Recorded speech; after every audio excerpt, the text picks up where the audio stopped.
Mensaje capital. Comunicar mal hace el daño de un misil. Bienvenidos y bienvenidas a Audiencias Capital.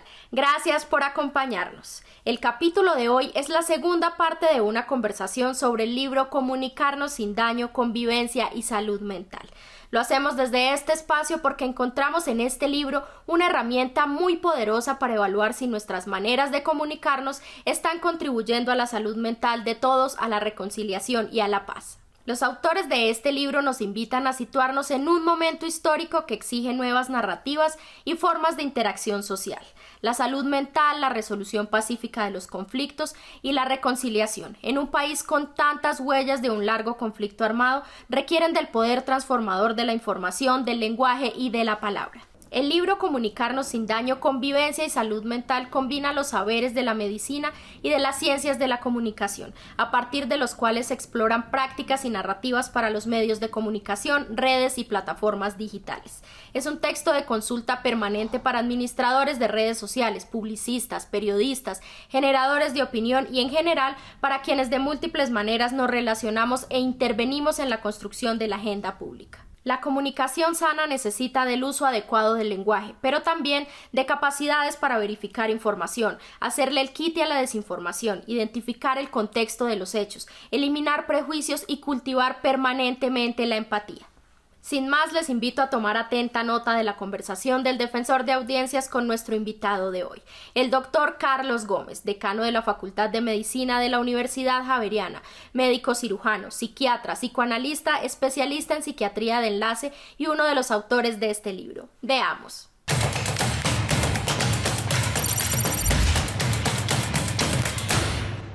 Doctor Carlos, gracias por estar con nosotros. Bienvenido a Audiencias Capital. Muchas gracias, Carlos Alberto, por esta invitación tan agradable. Hay que aprovechar el hecho de que usted, además de cirujano, es especialista en psiquiatría, psicoanalista, es doctor en salud pública, magíster en epidemiología, para que desde un enfoque muy médico, muy desde la psiquiatría, muy desde su condición de psicoanalista, nos ayude a entender cómo este libro nos puede ayudar a algo que se subraya con mucho énfasis, creo, en la contraportada del libro, que es desaprender y desnaturalizar las formas violentas de comunicación que todos de alguna manera tenemos en diversos grados y modos. Así que le invito a esa reflexión, a esa conversación. ¿Por dónde empezamos, doctor Carlos? Hacia el año 2017, alrededor de toda la firma del acuerdo de paz y todo ello, empezamos a ver y empiezan a ver otros que uno de los problemas más graves que tiene, digamos, el proceso de paz es precisamente la comunicación con daño que se está haciendo y todos esos enfrentamientos que se están viviendo hoy en día todavía en esa área y en otras áreas de la comunicación, y ver cómo la comunicación puede producir daño y cómo es, digamos, valga el símil, igual que un misil dirigido, una palabra dirigida y mal dirigida. Alrededor de esto había ciertos adelantos, digamos, en psiquiatría, como todo lo que tiene que ver con el suicidio y cómo las comunicaciones malas alrededor del suicidio pueden conllevar más suicidios, o cómo una comunicación mal empleada o un bullying que se hace con comunicaciones en web puede llevar a un suicidio o a una vida muy, muy deplorable de la persona afectada. Esto nos llevó a pensar en unir esfuerzos desde la comunicación, expertos como ustedes en comunicación, y desde el área de salud mental, y ver esa intersección que pienso cada vez es más relevante. Y con Marisol y toda la Facultad de Comunicación de la Javeriana emprendimos, digamos, el primer libro que tuvimos de esto, que fue este pequeño libro, que fue el que hicimos, de Comunicarnos sin daño, una perspectiva psicosocial, que fue, digamos, el primer intento que hicimos alrededor de esto, que ha ido mejorando y alimentándose con muchos comunicadores para tener el segundo libro que tú muestras de convivencia y salud mental. Y creo que aportamos teniendo en cuenta la necesidad de todo comunicador de pensarse un poco antes de comunicar tan automáticamente, de pensar el posible daño que puede hacer y de evaluar también cómo después de comunicar, de tener una pieza comunicativa, qué tanto efecto tiene en uno u otro lado. El propósito de esta conversación con usted, doctor Carlos, es que las audiencias de Capital que nos ven y nos escuchen a esta hora digan, yo oí al doctor Carlos explicando algunas cosas que nos muestran cómo uno puede hacer daño en la comunicación. Con el propósito de que esas audiencias tengan algunos elementos de juicio y cuando se sienten en la pantalla o usen sus redes y plataformas digitales digan, uy, Capital con esto está haciendo daño o Capital con esto está contribuyendo a desnaturalizar este tipo de comunicación que hace daño. Así que me parece que desde el punto de vista de la casuística de algunos ejemplos específicos, usted nos ayude a entender cómo se le puede hacer daño a una persona. En el libro, por ejemplo, se menciona el episodio de un señor que es entrevistado cuando empieza la pandemia para preguntarle cómo se pone el tapaboca. Él se pone el tapaboca al revés y fue objeto de burlas en redes sociales y tuvo una afectación él. Así que si le parece, quizá entremos en algunos casos que nos ayuden a entender cómo uno hace daño y a veces sin darse cuenta. Todo aquello que uno piense que para uno sería muy duro recibir es aquello que uno no debe hacer. Tener esa empatía suficiente por el otro para pensar que algo que uno puede o no hacer con él le dé dolor y le dé molestia y lo lleve eventualmente a sentirse muy mal, porque estos ejemplos de las redes, el que tú pones del tapabocas o algunos otros de cualquier cosa que puede despertar cierta risa, si la persona no siente esa misma risa y no es capaz de reírse de sí misma, puede afectarlo mucho, porque uno puede, seguramente si a mí me pasa eso, yo me río y no hay problema, todo depende, también del receptor, pero si yo no contemplo, digamos, ese tipo de eventos o eventualidades como algo que deba producir risa, seguramente verse uno en las pantallas o en los videos o en las redes de todo el mundo va a despertarle una gran sensación de estar mal y seguramente deprimirse y seguramente no querer aparecer más. Eso es algo que uno tiene que contemplar, que las personas somos diversas y que como tal uno tiene el deber de respetar a las diversas personas. Y como uno no sabe en qué terreno va a caer, tiene que evitar o resguardarse de no hacer un posible daño si uno no está tan seguro de eso. Verbigracia, recientemente yo presenté los 80 años de la Facultad de Medicina y allí había una cosa jocosa que había ocurrido con el entonces decano. Yo antes de lanzar esta cosa en público, que era muy chistosa, fui a donde él y le pregunté, oiga, tuve conocimiento de que ocurrió esto, y él es un tipo muy normal, es Francisco Henao Pérez, gran cirujano, un tipo muy normal, digamos, mentalmente. Me dijo, pues échelo porque fue así, fue muy cómico. Otra persona me pudo haber dicho, oiga, doctor Gómez, yo sí prefiero reservar este chiste porque no me sentiría cómodo. Listo, uno tiene que bailar con la persona que está bailando. Esto es como un baile, ¿sí? Uno tiene que saber bailar y llevar a la persona de acuerdo con lo que hay. Otra cosa que puede ocurrir, y digamos que es el llamado efecto Werther. El efecto Werther tiene que ver con el joven Werther, que hace mucho tiempo en un libro de Goethe habló de las dificultades que hubo en una cosa afectiva de él y él acabó suicidándose. y el efecto Werther fue replicado posteriormente por mucha gente y se llamó así el efecto Werther porque cuando efectivamente acababa en problemas, la gente decidía suicidarse. Este efecto Werther se ha visto reproducido cuando, por ejemplo, ante un suicidio se usan palabras como logró, como un logro que hizo la persona, o aparecen unas fotografías en primera página de un periódico o en un noticiero. Esto daña. Por ejemplo, para estar en televisión, digamos, en los primeros días de la pandemia, yo recuerdo cuando presentaron los ataúdes en Italia, había una serie de ataúdes, no sé si te recuerdas, a mí como médico me impactó y supongo a mucha población y a muchos de mis pacientes los impactó. Claramente tenía era una noticia, era una forma de hacer ver, pero esto repercutió en muchos jóvenes y niños, que al ver una imagen de este tipo dijeron, bueno, y mis papás pueden morir, y vivían angustiadísimos de esta cosa. Es algo que claramente uno tenía una imagen que podría presentar uno, pero también era una imagen muy dura y muy complicada al momento de comunicar.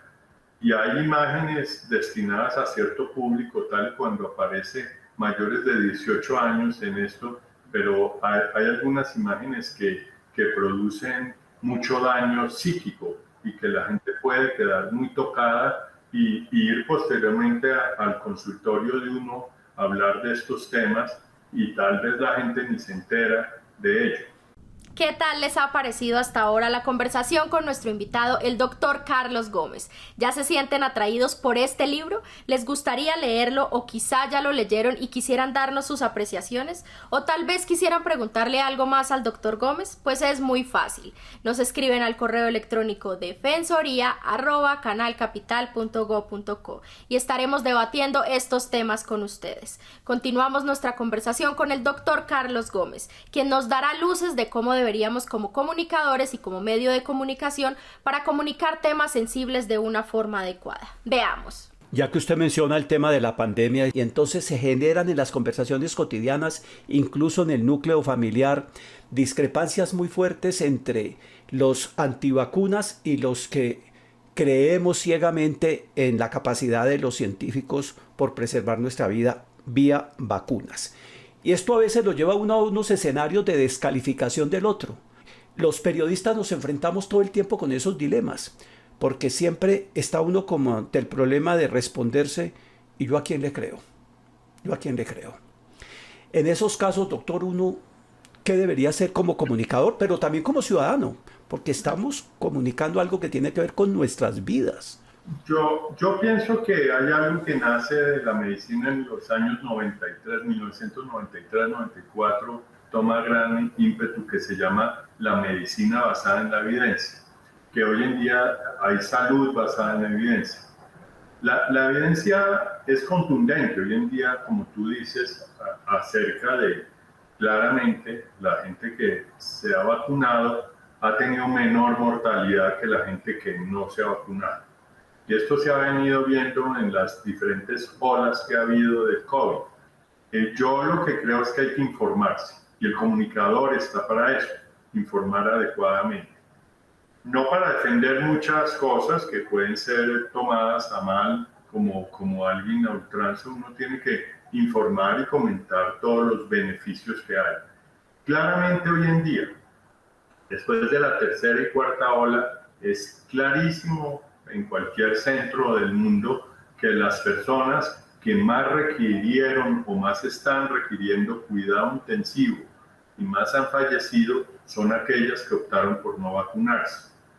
Esto hace pensar que esto no es fortuito y esto no son datos inventados y claramente la evidencia puede venir al Hospital Universitario San Ignacio y es así, y es también así en el Hospital de Kennedy, en todos los hospitales de Bogotá y de Colombia y del mundo, lo cual sería muy raro que todos estuviésemos aliados, de todos los médicos de Colombia, para informar mentirosamente. Esto no fue así. Esto lleva a que la gente pues, se pueda repensar y cambiar de opinión.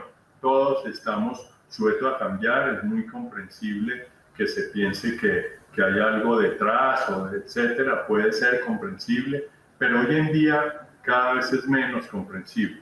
Y cada vez es menos comprensible pensar, bueno, ¿cómo yo le meto un chip a través del brazo que llega al cerebro y se implanta? Eso no es factible, que un líquido se convierta en un chip luego y bueno, llegue allá. Esto no es tan cierto.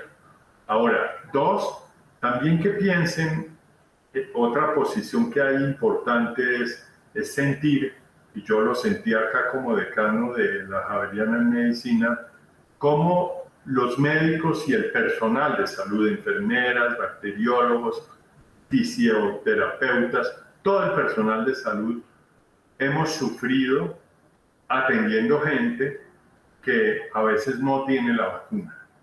Eso es muy injusto con el personal, que nos toca atenderlo y lo hacemos de mil amores. Pero uno piensa, hombre, yo tengo también familia y yo me puedo morir y muchos colegas se han muerto y muchas enfermeras, mucha gente. Hombre, esto es pensar en comunidad también, es pensar en comunidad alrededor de decir, bueno, hombre, yo puedo estar discrepante un poco de la vacuna, pero el hecho de yo vacunarme aparentemente pueda salvar a otra persona, un tercero, que es algo de pensar en comunidad, más que en el bien individual, en el bien común, que es primordial cuando uno habla de salud. Y es una posición también, además de la evidencia de esa parte comunitaria.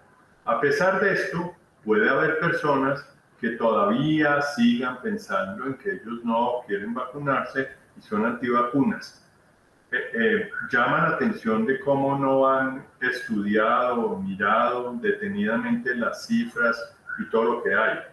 Probablemente personas así tan digamos, tan a ultranza en contra de algunas evidencias que hay, sería bueno poder tener un diálogo amistoso con ellos, querido con ellos, porque creo que nada que lleve a ponernos más opuestos que ser agresivos. Y eso se ve en las campañas políticas claramente. ¿Sí? Y justamente ahí quería llegar yo, doctor, porque lo que pasa con las vacunas, lo que pasa es que normalmente nos atrincheramos en un lugar X, en una postura X, pero hay algo que nos impide abrir la mente, bajar las armas y ser capaces de escuchar, ponernos en la tarea, como usted dice, de informarnos, de tener apertura hacia otras posturas y demás. ¿Esto es alguna cuestión que opera en el cerebro? ¿Qué es lo que pasa en nuestro cuerpo? Que uno se siente atrapado y a veces cae o en el fanatismo como un loco siguiendo, por ejemplo, a un líder político, o simplemente en el desinterés y dice, qué jartera, yo a esto no me le mido, yo no me voy a amargar la vida, allá que se jodan los que andan metidos en estas peleas, yo mejor me quedo aquí tranquilito y no molesto a nadie. ¿Qué pasa ahí, doctor? Hombre, yo siempre he sentido que acá hay mucho deseo de reconocimiento de la persona, de que lo reconozcan como un líder en tal o tal opinión. Y es un problema a la final, a mi manera de ver, muy narcisista y de poca humildad y de mucha soberbia alrededor de un tema determinado. De pensar que uno se las sabe todas, de pensar que uno no tiene que aprender nada, lo cual es muy cuestionable. Es tener la humildad de que uno no sabe todo, es tener no la soberbia brutal del desconocimiento, que creo que no abrir los ojos ante la evidencia tan grande que hay alrededor de temas como, digamos, el virus hoy en día, lleva a pensar que uno está siendo poco razonable alrededor de las pruebas que hay y a pensar en diversas cosas. Yo pienso que es un problema básico de este orden, es un problema básico que lleva alguna vez o algunas veces a cierta actitud un poco paranoide o de sensación de persecución con algunas cosas, porque si uno sabe todo y no tiene ningún defecto, pues claramente se pueden oponer más fácilmente a ello. Lo que tú decías, oiga, es increíble que usted piense así habiendo tantas pruebas de la vacuna y uno se pone hasta molesto y bravo y se va, que es probablemente el sitio donde lo quieren llevar a uno en esos momentos.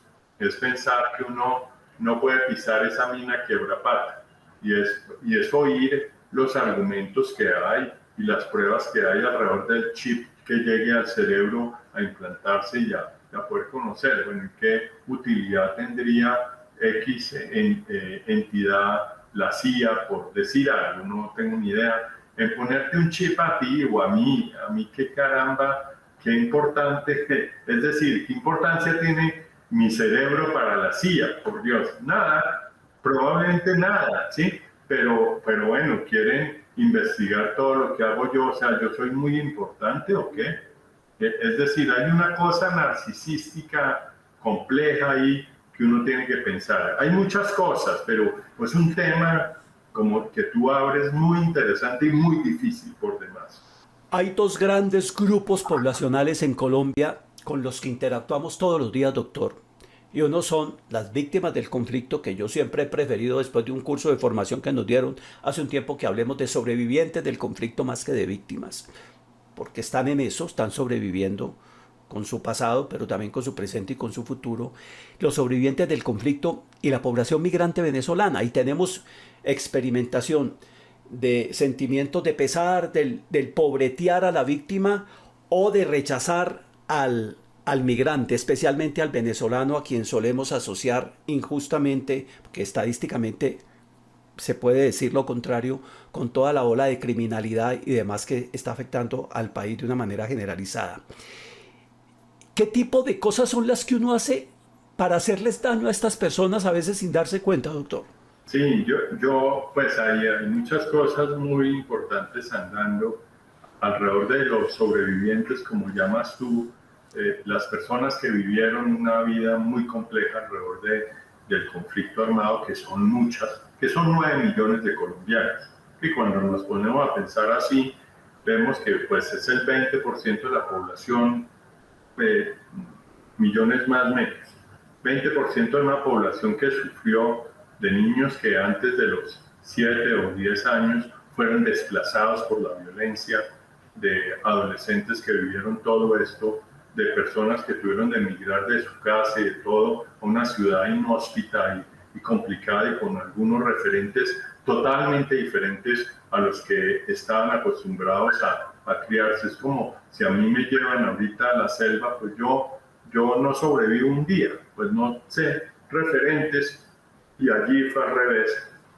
En muchos casos creo que hay necesidad de uno ponerse en el lugar del otro y vivir y poder pensar como el otro, porque acá en este país se han vivido muchas inequidades, muchas dificultades que nosotros tenemos que aportar para que esto ande mejor. Y creo que el hecho de valorar a cualquiera que haya sido la víctima o el victimario o etcétera, no hay muchas cosas que uno tiene que ponerse en el lugar del otro y comprender por qué fue. En algunos relatos que en un momento hicimos con personas de diferentes grupos, no importa cuál, y que sacamos un pequeño libro que se llama Héroes Invisibles, que igualmente en el título pusimos Héroes en letra más clarita visibles. Es mucha gente que se invisibilizó, mucha gente que ha sufrido totalmente y los seguimos nosotros volviendo invisibles cuando no nos interesamos y no aportamos acerca de ello. Esto es lo primero, es que el conflicto que sufrimos nos duela y sentamos esto un poquito, todo lo que se vivió acá en nuestro país. Dos, los migrantes. Hay una gran diversidad de personas que han llegado de Venezuela o a veces de Ecuador o de otras naciones, y muchas personas de Venezuela que la han pasado muy mal, la han pasado muy mal en su país y llevaron a migrar. Hoy en día en Bogotá, en algunos hospitales, cerca del 60-70% de los partos son de personas migrantes de Venezuela. Con todo el dolor vienen acá a tener su parto y a vivir acá, y muchas personas en búsqueda de un futuro un poquito mejor del que están encontrando en Venezuela. Y migran y van caminando a veces hasta el sur del continente.